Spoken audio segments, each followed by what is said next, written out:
Hi everyone, my name is Daphne, and on behalf of our entire Capstone group, I'd like to introduce our presentation on trash in the city, single-use plastic waste management. In this presentation, we will cover the problem we researched, we'll discuss our relevant legislation to address that problem, and our project methodology, which included surveying. We'll describe trends and observations from our data collection, and finally discuss some of the recommendations we have for New York City to progress forward with this issue. So, what is the issue with plastic waste management in the city? In New York City alone, 1,700 tons of single-use plastic bags are used weekly. And this amounts to the weight of about 283 full-grown African elephants. And when you think of how lightweight and flimsy a single bag is, this amounts to an inordinate number of bags being used every single day. This large number of single-use plastic bags is the gateway to a number of other issues. Economically, the disposal of these bags costs New York City's Department of Sanitation over $12.5 million annually. And the clogged waste, this waste clogs storm drains and is also very costly to other New York City infrastructure. There are many negative health and environmental impacts that go along with this. For example, plastic bags break down into microplastics in waterways, which marine life can accidentally consume. And plastic is also a product derived from petroleum, which is a very harmful fossil fuel. And they are not easily recyclable as they clog traditional SIMS recycling machinery and cause more damage in the process. But unfortunately, plastic bags have become a very convenient aspect of everyday life. But the good news is that we have seen legislation proposed and enacted since 2012 to reduce waste from not only plastic, but styrofoam as well. This led to Local Law 142, which places a ban on all foam use in New York City. And while this ban was first passed in 2013, it was not enacted until 2018 after years of litigation. Implementation of this ban started in January of this year, but was not fully implemented until July, as there was a six-month warning period to educate businesses. And this ban forbids stores and food service establishments from using foam products like clamshells, cups, plates, and packing peanuts. Besides trying to clean up styrofoam, New York City has passed Intro 2 of 9 of 2014, which puts a 5-cent fee on all single-use plastic and paper bags. However, the New York State Senate stopped the regulation in 2016, and after that, the New York State Assembly proposed restricting any tax fee or charge on carry-out bags. Later, Governor Cuomo passed the New York statewide ban on plastic bags in 2018, and it was passed on Earth Day of this year. And this new policy will go into effect in March of 2020 and bans all single-use plastic bags statewide and allows municipalities to place a 5-cent fee on paper bags. So this is an active and controversial policy field which led us throughout our research and data collection to answer this question. Since 2016, has there been a change in plastic bag usage? Thank you, Daphne. I'm Lauren, and I'll be going over how we addressed this problem. Besides extensive research, we collected data through observational surveys. This informed our recommendations for mitigating plastic pollution in New York City. We wanted to understand the extent of plastic bag usage and see if New Yorkers are ready for the impending ban. This is the third iteration of this project. We based most of our methodology on that of the 2016 Capstone, which also had the same topic. By staying consistent, we knew that we could use their data as a baseline and measure a change over time of plastic bag usage. So like the 2016 Capstone, we observed the perceived gender and age of every customer at every store that we surveyed. We also recorded the number of bags they were holding, the type of bag, the bag fullness, and if it was double bagged or not. So the last capstone focused on policy advocacy in 2016 when New York State blocked New York City's initial plastic bag policy. As a result, they chose 5 New York State Assembly districts in New York City to target policymakers that were undecided about plastic bag policy. We surveyed the same 5 districts. We had 3 in Queens, 1 in Brooklyn, and 1 in the Bronx. In each district, we visited 5 grocery stores like Key Food, 5 convenience stores like CVS, and 5 delis or bodegas. This is an example of site selection within District 82 in the Bronx. Here you can see the spread of our surveyed establishments. So at the same time, we conducted a survey of foam usage to understand compliance with Local Law 142, the foam ban. We believe that the results would help us understand the effectiveness of bans and inform our recommendations for mitigating plastic pollution. For our foam survey, we visited 4 of 5 boroughs in New York City. In each borough, we saw 4 packaging locations, like FedEx, which might have used foam packing peanuts, and also 4 food establishments, like food carts, which might have used foam clamshell containers. Here's an example in the Bronx of the spread of our survey sites. The actual survey was straightforward, as we just had to ask, did this location use foam or not? And if not, what alternative did they use? So what were our findings for the first survey for plastic bags? In total, we surveyed 74 stores across 5 New York State Assembly districts and recorded data for over 2,200 customers. We recorded a total of 3,401 thin plastic bags. Unfortunately, this quantity accounted for a whopping 93% of all bags that we observed throughout our survey. This graph is a comprehensive look of our data divided up by district and type of store. As you can see from the graphs on the right, grocery stores blew away the other kinds of stores in terms of plastic bag usage, which is the blue part of the graph. Across all 3 kinds of stores, we saw very little thick plastic bag usage, which is in the yellow, and almost no paper bag usage, which is in the orange. So what we saw with plastic bags was clear. New Yorkers use a lot of single-use plastic bags. These were our central trends. We saw the most used at grocery stores and the least used at delis or bodegas. 40 to 59-year-olds used the most plastic bags, averaging over 2.3 per trip.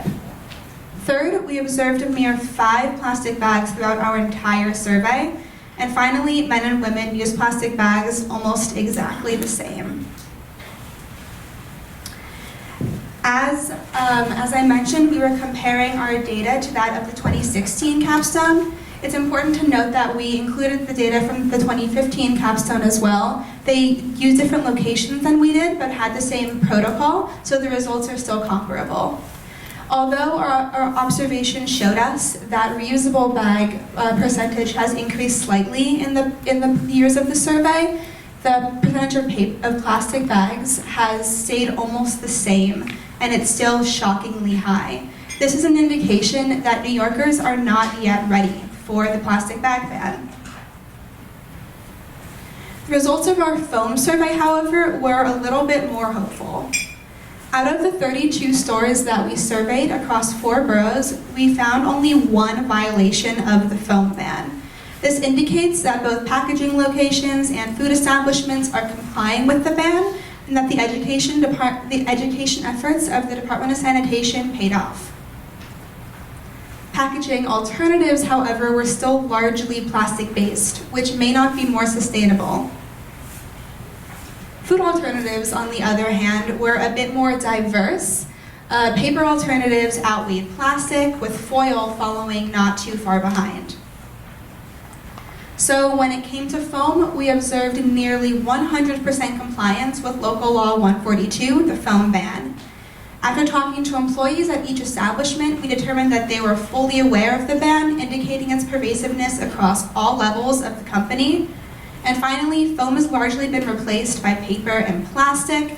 And as we know, single use is still not ideal, but we'll discuss this later in our recommendations. Thanks, Lauren. My name is Sasha, and today we will be sharing 3 out of our 5 recommendations for New York City.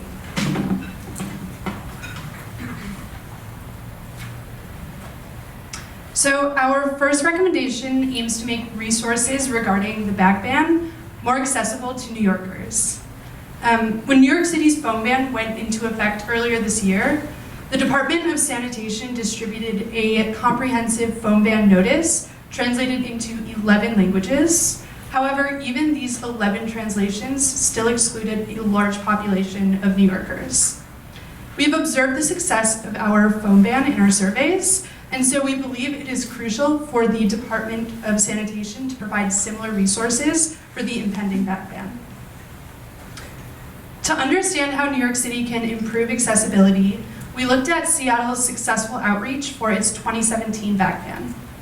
Seattle's resources are easy to locate and access. The first result of a Google search on the ban is the city's webpage, which brings users directly to a bag ban flyer.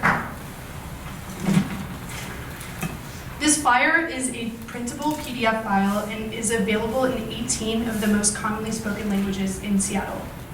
The Department of Sanitation does not yet have any resources available regarding the bag ban, and general information about the ban is difficult to locate at this time. Translated information is only available on the New York State Department of Environmental Conservation's website through the use of Google Translator, which we all know is a pretty faulty service. It is vital to provide these resources because New York City is one of the most culturally diverse cities in the world.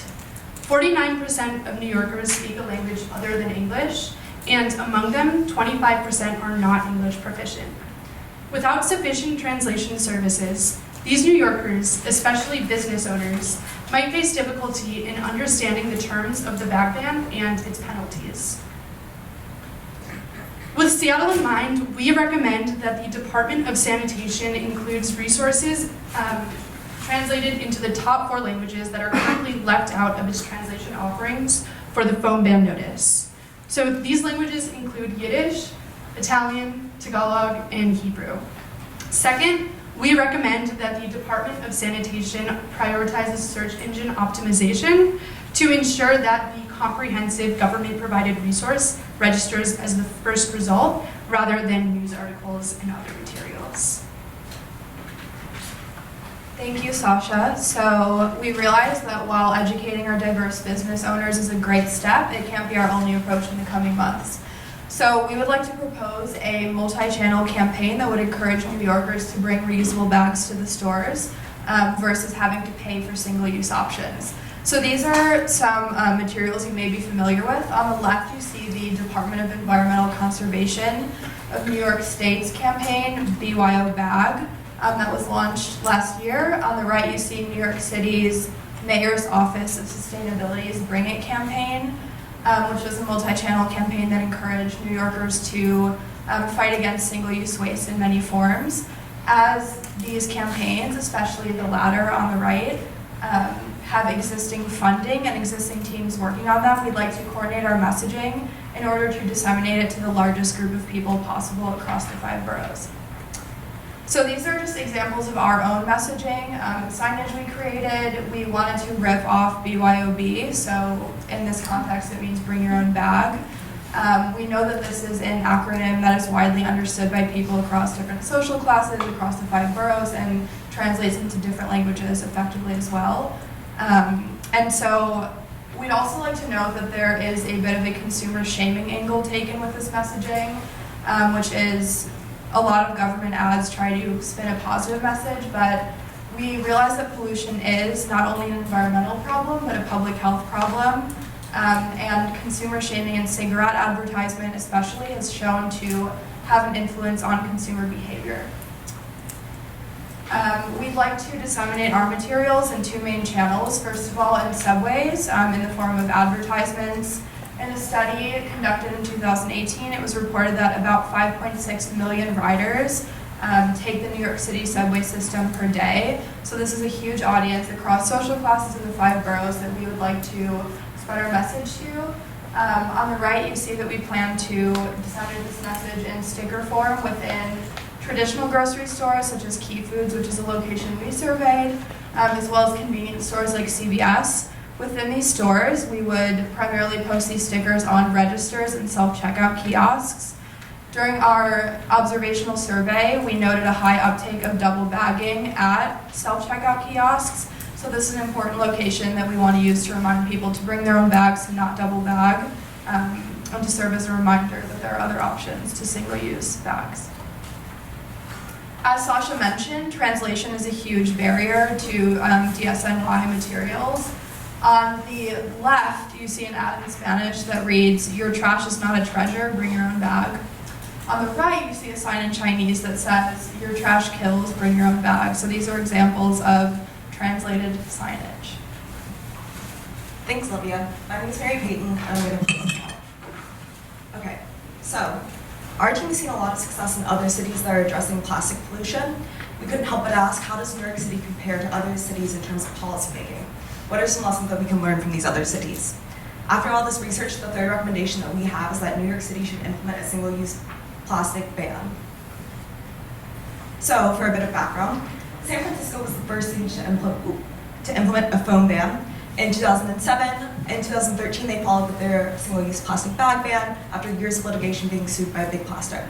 In 2019, they finally implemented a single-use plastics ban. Seattle, on the other hand, began with a single-use plastic ban in 2009, followed by requiring alternatives a year later, extending to foam in 2017, and removing all the exemptions that were allowed in 2018. So where does this leave New York? As we previously stated, there's currently a foam ban in place, but with the plastic bag ban going into effect in March of 2020. So we recognize that New York has a very different profile than a lot of these other cities, but it does show that there's been a lot of success in other large urban areas.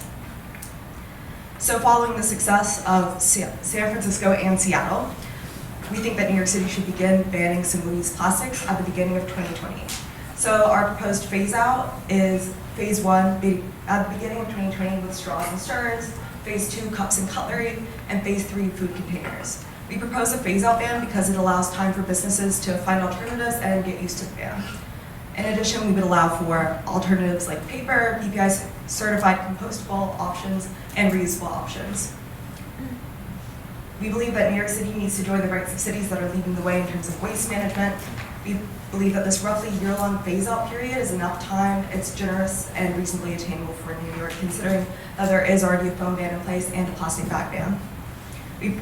We're also proposing to track the ban's success through surveys and making sure that people are complying. So, after weeks of studying New Yorkers' habits, comparing other legislation, and comparing where we think New York City can do better, we have 3 key takeaways. First of all, we believe that New Yorkers are totally unprepared for the New York State plastic bag ban. We saw incredibly high rates of plastic bag usage, with up to 74% of all the consumers using some form of disposable bag, whether it be plastic, paper, thick plastic. In terms of how this is going to impact, we won't know until the ban goes into effect in March of next year. However, our second conclusion shows a lot of hope, considering the fact that the foam ban has been enacted and it provides promise for the city to pass successful environmental legislation, potentially a single-use plastics ban, hopefully. From the foam ban, we also saw that there's a huge problem with implementing a ban in terms of that there are always alternatives that are going to come in, and those might not necessarily be more sustainable. So in terms of looking at alternatives, we saw in the case of foam, was a lot of plastic, which is obviously not great, and paper as well. So when we implement materials like compostables, we've got to think about how the city's infrastructure is going to be able to take that on, and if there are going to have to be new infrastructure changes. Finally, we need to situate this project within the larger political and social climate. So we've seen a lot of push for grassroots action on climate change and a lot of inaction in part of the federal government. New York has kind of situated itself as a leader in terms of environmental legislation with their New York City Green New Deal, their Zero Waste by 2030 pledge, and their 88% reduction in emissions by 2050. New York City needs to deal with its plastic problem if they want to maintain this status as an environmental leader. The future of sustainability is being decided now, and New York needs to tackle this. So, thank you so much for coming and listening to our presentation. We'll take any questions that you might have now.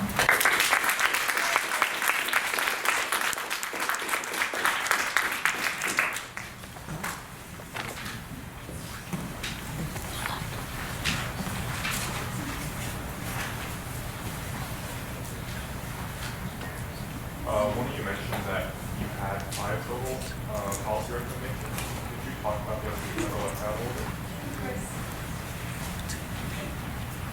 Our 4th recommendation is adding environmental education to the curriculum of New York City public elementary schools. The way that these schools are structured are that classes have one main teacher and then a few specialized teachers that come in once a week for 45 minutes to teach specific subjects. By adding environmental education to this curriculum, students can learn about the dangers of plastic pollution, from its production to how they break down into microplastics and degrade marine ecosystems.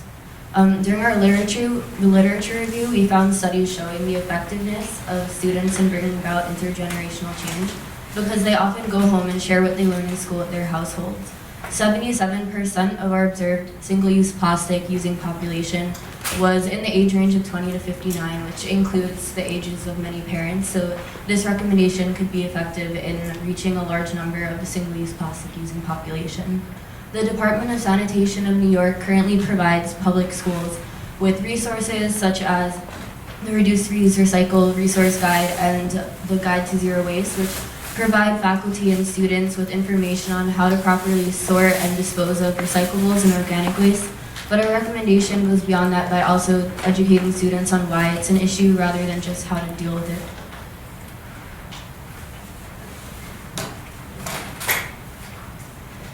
Our 5th recommendation is a reusable bag program. So with the reusable bag program, customers would essentially have the opportunity to rent a reusable bag at a convenience store register. So the customer would pay the price of a reusable bag plus a 50% fee. The cashier would then scan a barcode that distinguishes this reusable bag from the ones the store already sells. And then the customers would have about a month to return the bag to any participating location. After they return the bag, once the barcode is scanned once again from the store on the storefront, the money that they paid to rent the bag would be deposited straight into their rewards card, so they could use that money for any other items in the store. So the reason for this is because studies show that about 40% of Americans actually forget to bring their reusable bag to the store. And then another reason is due to the fact that people often end up with a bag from the store regardless if they have a reusable one due to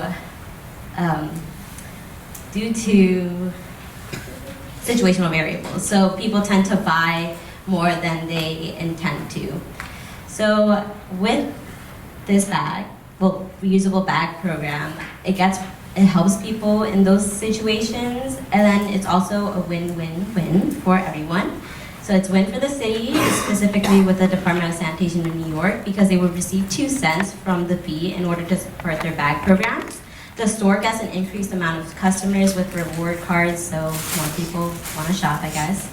And then there would be a lot of advertising for the store, since all the bags would have like their marketing, and the stores can design their bags. And then lastly, the customers would also benefit, specifically those in lower resource communities like the places where we surveyed, because they wouldn't be losing money with this program.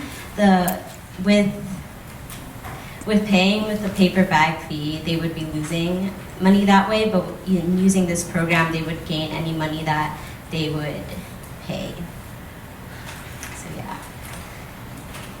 Any other questions I have? How do you guys plan on making sure that the cost doesn't fall on the consumer, but more like specifically like lower income individuals?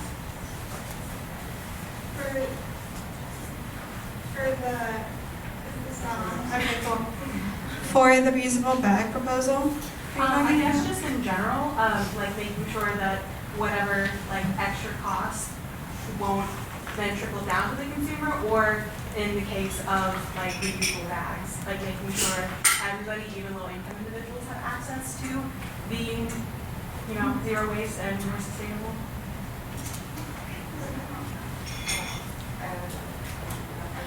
So the ban itself bans all plastic bags, and there is an optional 5-cent fee that New York City has opted into for paper bags. So there will be a 5-cent charge on paper bags, and that's why we proposed the reusable bag program, so that reusable bags could be available to everyone, particularly proposed offering these the places that we surveyed, which were often low income.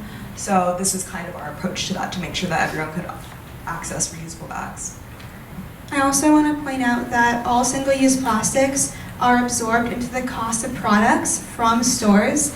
So having a fee on certain items won't actually make the consumer pay more, because they'd be paying the same amount if they didn't have the, if they didn't already have to anyway, if that makes sense. So in the New York ban, what happens to the thin produce bags? You know, you put some watercress in it and you take it and check out with it. Is that what happens with those? Yeah, so those are actually exempt. So any like meat and deli counter bags are also exempt, and bags in bulk like recycling and trash bags are also exempt from the ban.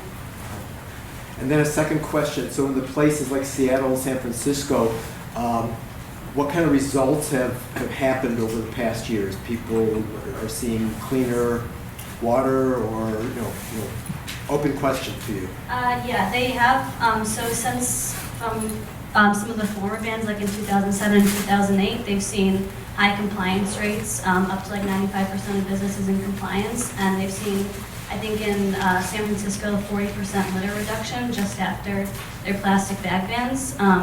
So for the more recent ones, like the 2019 plastic litter toxic reduction, obviously there's not that much information of those, but for the past, like the bag bans, there has been decreased litter in those cities.